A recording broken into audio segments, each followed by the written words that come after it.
বলতেছে তুই আসামি। ওদের তুই গাড়িতে উঠ, গলা চিপে ধরে আমাকে গাড়িতে তুলে ফেলছে। নিজের সঙ্গে ঘটে যাওয়া ভয়াবহ অভিজ্ঞতার বর্ণনা এভাবেই দিচ্ছিলেন জাতীয় দলের cricketer Naim Hasan. Premier league খেলে ঢাকা থেকে নিজ শহর চট্টগ্রামে ফেরেন তিনি। বিমানবন্দর থেকে সিএনজিতে করে বাসায় যাওয়ার পথেই ঘটে অনাকাঙ্ক্ষিত সেই ঘটনা।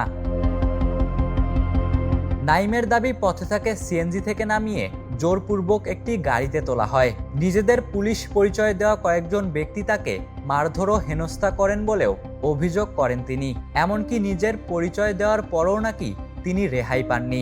লামখান বাজার ফ্লাইওভারের নিচে আমার সিএনজি দাঁড়া করেছে, উনি হলো সিএনজি ড্রাইভার।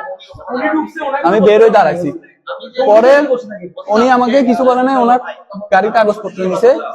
পরে আমি বলতেছি আপনি ব্যাগ চেক করেন, ওদের তুই গাড়িতে উঠ, গলা চিপে ধরে আমাকে গাড়িতে তুলে ফেলছে। নাঈম বলেন, একজন জাতীয় দলের ক্রিকেটার হওয়ার পরও যদি তাকে এমন পরিস্থিতির মুখোমুখি হতে হয়, তাহলে সাধারণ মানুষের অবস্থা কি হতে পারে, সেই প্রশ্নই এখন তাকে ভাবিয়ে তুলছে। এটা কোনোভাবে নর্মালি নেওয়ার কিছু না, কারণ আজকে আমার সাথে হয়েছে, ঠিক আছে, আজকে আমার সাথে হয়েছে, কালকে আরেকজনের সাথে হইলে ও কার কাছে যাবে? ওর জন্য আপনি আসবেন? আসবেন না। এতগুলা 100 জন মানুষ আসবে? আসবে না, কেউ আসবে না। ওই মানুষগুলা ভুক্তভোগী হবে।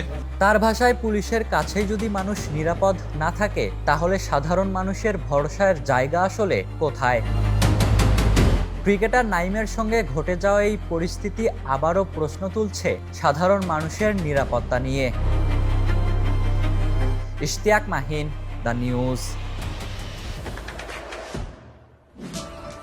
দেশে দেশে সবার সাথে দ্য নিউজ।